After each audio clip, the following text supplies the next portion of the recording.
Welcome to the Growth, Grace, and Prosperity Podcast. Join Stewart Heath for down-to-earth conversations with top professionals, entrepreneurs, and leaders who have a story to tell. Let's get rolling. Hello, everyone. Welcome back for another episode of the Growth, Grace, and Prosperity Podcast. I am your host, Stewart Heath, founder and CEO of Harvard Grace Capital. Very excited about our next guest, Phillip Cordell. He comes from a bit of a different industry than most of us ever really understand. He's a filmmaker and in the media business and has a successful feature film out there, which some people think is an oxymoron in the media business. But it's very challenging to be successful in the media business, even though media is everywhere. And we all consume tons of media all day long. So anyway, Phillip, thank you so much for taking the time. I'm excited to hear your story. Sure thing, Stuart. Thanks for having me, man. I can't wait to hear everything that you've accomplished. And, as I always say, anybody who's a founder, a CEO, or just a boss has very little time. We thank you for sharing some of yours with us. So as you think back over your career, is there a moment that you would call a game changer? Maybe there's more than one that put you on the path where you are now versus where you thought you were going to go. Yeah, absolutely. There have been a series of those moments. Sometimes they're aha moments. Sometimes they're just moments of surrender, right? Where it's like, I'm just going to do what's in front of me for today. I went to school for TV and film production and knew that I wanted to make movies and TV and stuff. But once I graduated, there was a great opportunity for me in the commercial audiovisual world in tech. And so that looks like building out command and control rooms and smart classrooms and auditoriums and doing all the wiring, the projectors. I knew, man, I want to be making hits, making TV, making movies. But I just kind of did what was in front of me and just thought, Lord, if this is what I'm supposed to do, I'm just going to do the best I can do. Every day I'm going to show up, do my thing. I know what I'd love to do someday if that's ever a possibility, but in the meantime, I'm just going to give my all to what's in front of me. And that's what I did. And so I had a fantastic career with just a great company here in Middle Tennessee called M3 Technology Group, and had fantastic business partners in there that, I started out pulling cable with very few employees. I think there were about 15, 20 employees when I started, and about 150 when I exited, wow. Right at the beginning of 2020. So coming up on 5 years. And over the course of that time, I just kind of learned the business and worked my way up and worked my way through things. So when people ask me, how did you get to make your first feature film? I'm like, well, I worked 13 years in a trade, in a career, and learned a business, it's crazy how many of those skills, whether it's project management, things of that nature that are transferable to producing medium. So yeah, man, have there been moments? Absolutely, there have been moments, but it's really been more about looking for the right time and just like, here's what's on my heart. Here's what I want to do. If there's ever a good time to do it, let's do it. And it shook out that way that in 2020, it just made sense for me to finally give this thing a shot. And I'd written and shot a pilot in 2019 that did pretty well, but people said, this is good. If you really want to do this, you're going to have to focus on this full time. And so that's what I did. Yeah, that makes me think of story. It might even be true, but what they say of Harrison Ford. Before he got the starring role in Raiders of the Lost Ark, and he was a janitor sweeping and I guess one of the producers, might have been even George Lucas, I don't know, or Spielberg, but he was just sweeping in the studio, and proximity, and this is really true in almost every industry, proximity to those you want to work with, gets it done. And so you found a way to do, and we find this a lot. People start doing things they did not go to school to do. Right. And you didn't need a degree in film and TV to pull cable.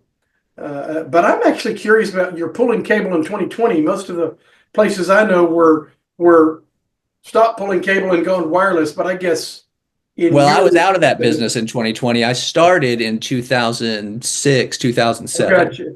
Yeah, and so there was still, and there is still a lot of data cable backbones, mostly structured Yeah. cable. When I started, we were pulling 5 wire, types of cable that now you're right have no business anywhere. All this Right. coax cable, right? That's like miles and miles of cable. That's pretty much useless now because it's either. Coax and Cat 5 and crap like that. Yeah, I That's know. right, man. And nowadays it's either Cat 6 or it's wireless Right. or Yeah. fiber. Yeah.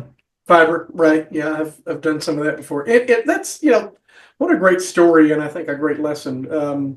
You got to do what you got to do, and especially in a business of it's who you know, and getting proximity, and you learn the industry by doing a support business essentially. Mhm. So I Yeah. love that. And I was lucky to have some friends that have been working professionally full time in TV and film. And so my co-writer on this film, who's my best friend, and he directed the movie. He's been a prop master for the 15 years that I was working doing the thing that set us up to be able to make the movie. He was learning the business and how to do what we needed to do. So by the time it was time to crew up. I don't know any professional hair and makeup or costume designers or all the department Right. heads that you need to run a major motion picture. Thankfully, he did, and you just meet good people along the way that have those skills. Just looking for those gaps, and looking for the right people to fill those gaps. That is so true. So true. So similar to the first question, but perhaps the flip side of that. Along your career, did you ever hit any bumps in the road, challenges, uh, things completely unexpected that you can share with us, and how you were able to manage through it? Yeah, absolutely. Because so much of the time, like the bumps or the challenges turn into the best stuff because we didn't see it Oh coming, yeah. and the lessons you learn from solving those particular problems really become sometimes a cornerstone of the project. And there were certainly so this I keep pointing here to Clone Cops, and that's a movie that is out now on Amazon, Apple TV, anywhere you rent or buy movies. We just came out of movie theaters, and it's a kind of 80s campy sci-fi throwback. So think Spaceballs meets RoboCop, that sort of thing. It's silly, it's ridiculous, it's pretty fun. And it's been my entire world for the past 2.5 years. Yeah, when we wrote the script, it's a SAG low budget, ultra low budget. So our budget was capped at $300,000. For you business minded folks that are wondering what's it take to make a movie, anything under 2 million is low budget. Yeah. Anything under $300,000 is ultra low budget for SAG purposes.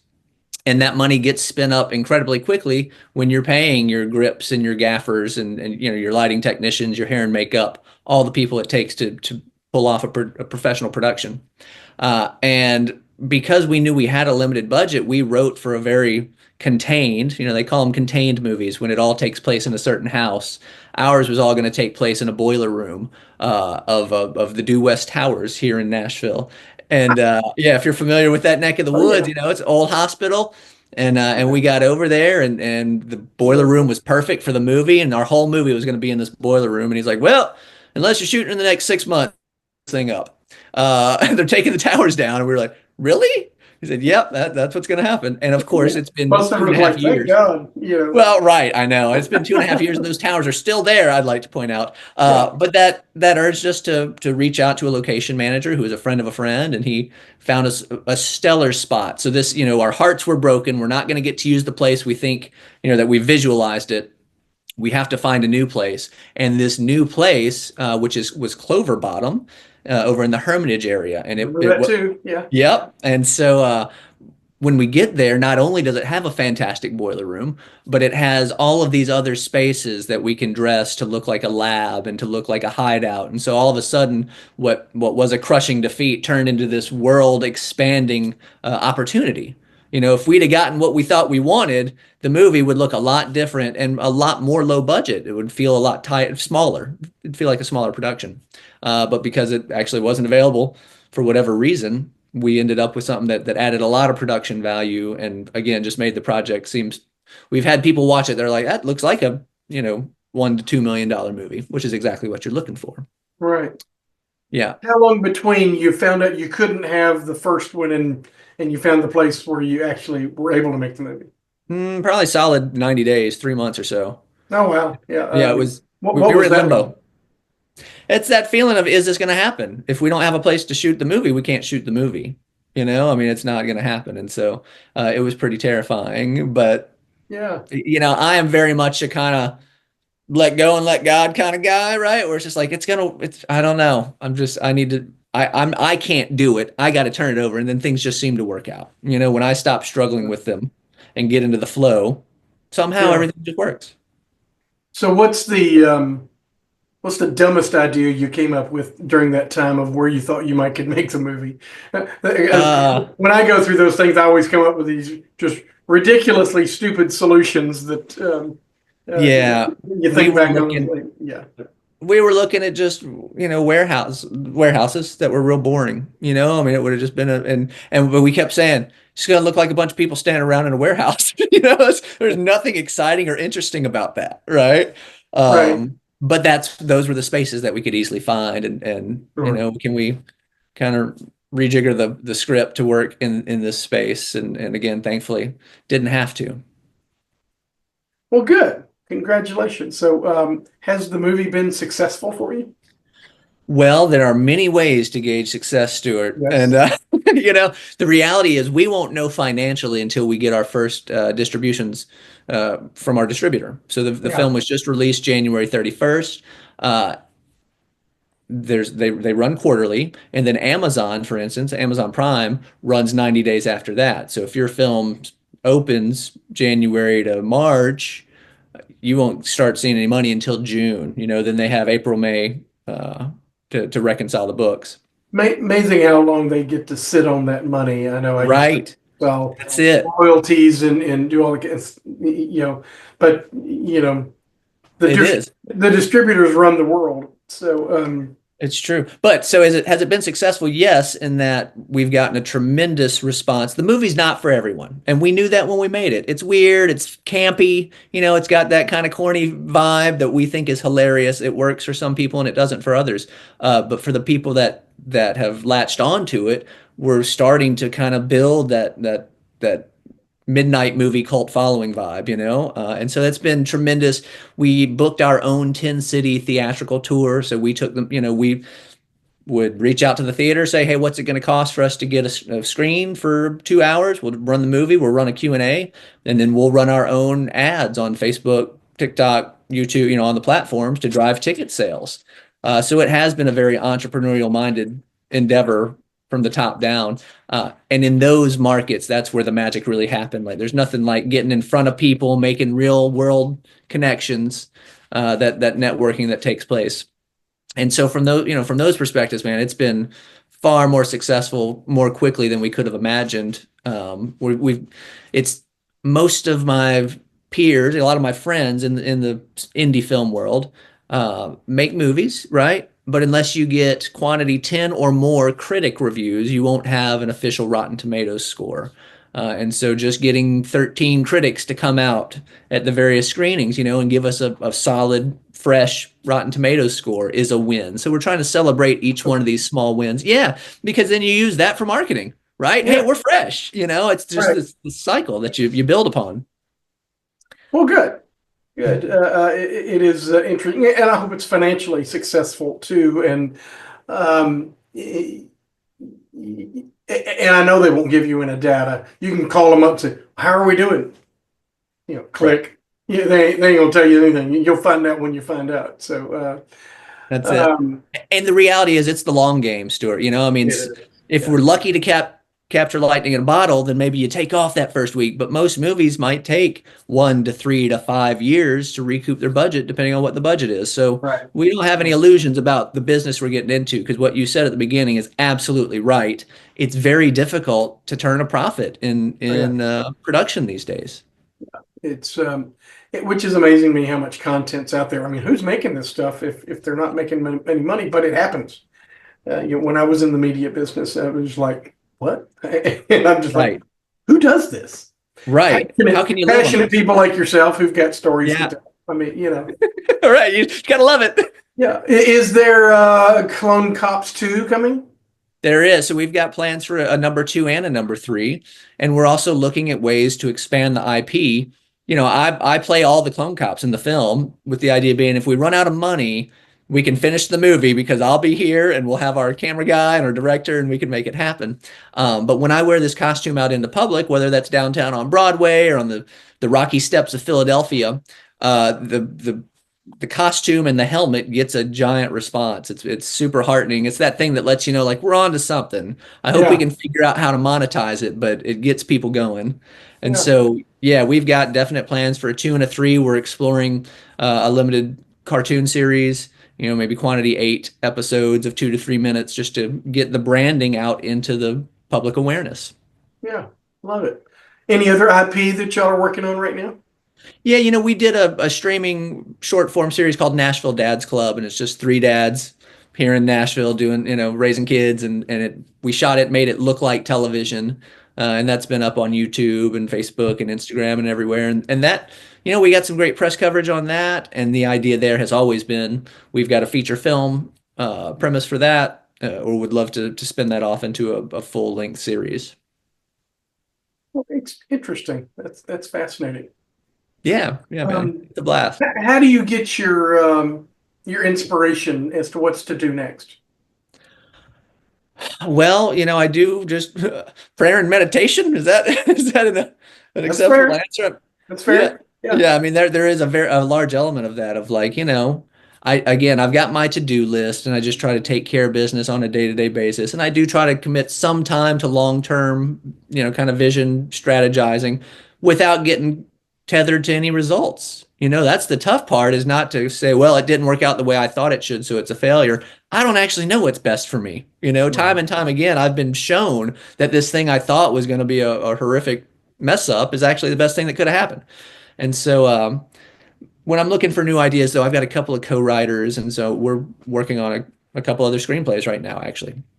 Yeah. And there's a very easy litmus test. We'll sit here on, in my room drinking coffee overlooking the Cumberland River, and see if we can make each other laugh. And if we can, then we write it, Right. I mean, and Stewart, what a great gig to have if you can get it. I mean, it's the most fun where you're just hanging out with your friends, trying to make them laugh, and then having kind of the skill set behind it to say, cool, I'm going to turn that into a script. Let's see if this works in a room, or if this is just us making each other giggle, in which case maybe it's not. It doesn't actually happen. That happens all the time too. This the inside jokes kind of a thing. Yeah. Yes. So I always ask my entrepreneur people, as we pivot to the realm of personal wealth, and I'm not asking for any dollar amounts or account numbers or anything like that. How do you invest your investable dollars? And we usually get one of 2 answers. What do you do with your cash? Are you really into Bitcoin, or are you thinking Beanie Babies are going to make a comeback, or how do you invest your personal wealth? Yeah, no, I invest in people with ideas. I look for people that are already doing the thing and try to help them do the thing. Because it's so clear sometimes. It's like, well, this person, this woman or this dude, they're going to be successful. They're keyed in on what they're doing. They're already moving in that direction. They just need a little bit of help. And so from that perspective, I've been able to help produce, which really just means fund some friends' films, some other movies kind of in our area. And then my wife is a nurse practitioner who's got to focus on aesthetics, and would lay in bed watching these videos that gross me out, frankly, Stewart, where it's the working on the skin and working on the cyst or whatever it may be. And I'm like, that's disgusting. And she's super, is just super into the medical side of that, and into the benefits of making people feel comfortable in their own skin. And there is a service component to that as well, where it's like, man, I'm just trying to help people. And so she and I actually right now are in the process of building out a clinic in East Nashville in the Highland Yards development called Thomas Rose Aesthetics. And so that's that's been our primary focus in terms of investment lately. And that's after I had the great fortune of kind of riding some, I grew up in East Nashville. And I can tell you, I couldn't wait to get out, I graduated high school in the year 2000. I was like, I got to get somewhere, gotta get out of East. And I remember. Yeah, places in Nashville I wasn't allowed to go when I grew up there. So, right. And now they're all cool and trendy. That's it, dude. And we were very fortunate to buy our first home, Yeah, actually our second home in East Nashville in 2010, before it really popped off. And so that, yeah. yeah, man. And so we used that to kind of build some real estate holdings, primarily residential, and then have used that to leverage into these other areas of life that we want to get into.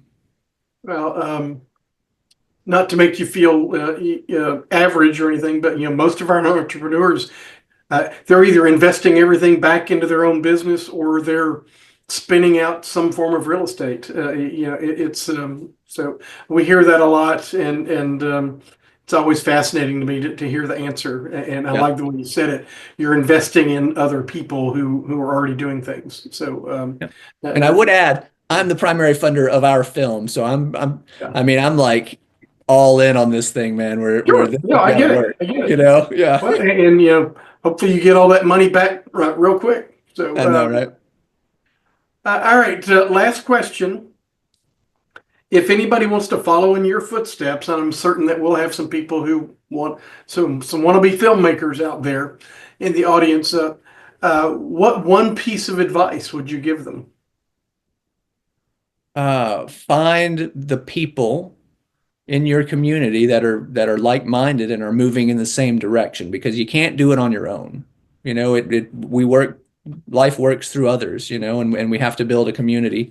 And so it's really through finding our tribe, our people, that we're able to achieve these great things. I don't think anything's done by one person just sticking to it. At some point, they had to have help. And so if you want to be a filmmaker, you go to your local film fest, you meet the people that are shooting stuff, and you start making stuff. It's really that simple. You start submitting it. And spoiler alert, it's not going to be good at first. Like to these things, everything great in life Right. takes consistency over time, and there's no substitute for doing the work. And so Yeah. be prepared, if you really want to do something, to put some time in and to not be good at it for a while, until you're great. And then you get to do what you want to do. Yeah, I think that we've been ill-served as a culture with the concept of the overnight success. And I've just really come to believe that there is no such thing. At one point in time, gosh, now I forget his name. Space Jam guy. Michael Jordan or LeBron James? Michael That's Jordan. funny. Michael Jordan. Yeah. He was once called an overnight success when he got to University of North Carolina. Yeah, he'd been practicing 3 hours a day since he was 8 years old. Shooting hoops and doing stuff like that. There's nothing overnight about that at all. And Right. that's just one example. And to your point, it's not going to be good. I mean, anything I've ever done, I didn't do it right the first time. And yeah, I think maybe it's just part of American culture that we need to understand that. And you just keep on trying, because if you do it right the first time, it's probably not very valuable. So because anything that's worth anything takes work and effort. So yeah, well said. Well said. Well, if anybody wants to reach out and get in contact with you, how would they do that? Yeah, you can find me on Instagram at philip.cordell. And seriously, if anybody has any questions or wants any insight on how we did any aspect of the film, from screenwriting, through production, through distribution and release, it's an open book, and that's kind of part of my mission, is to let people know that we're happy to answer all questions, and any way that we can be helpful along the way for your journey, we're happy to do so. So you can find me on Instagram or on Facebook, or I'm out there. I'm not tough to find.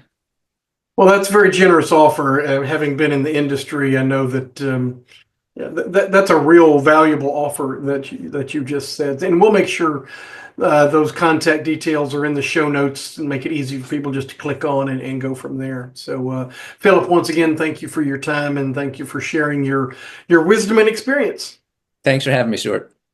And to our audience, thanks for watching another episode of the Growth, Grace, and Prosperity podcast.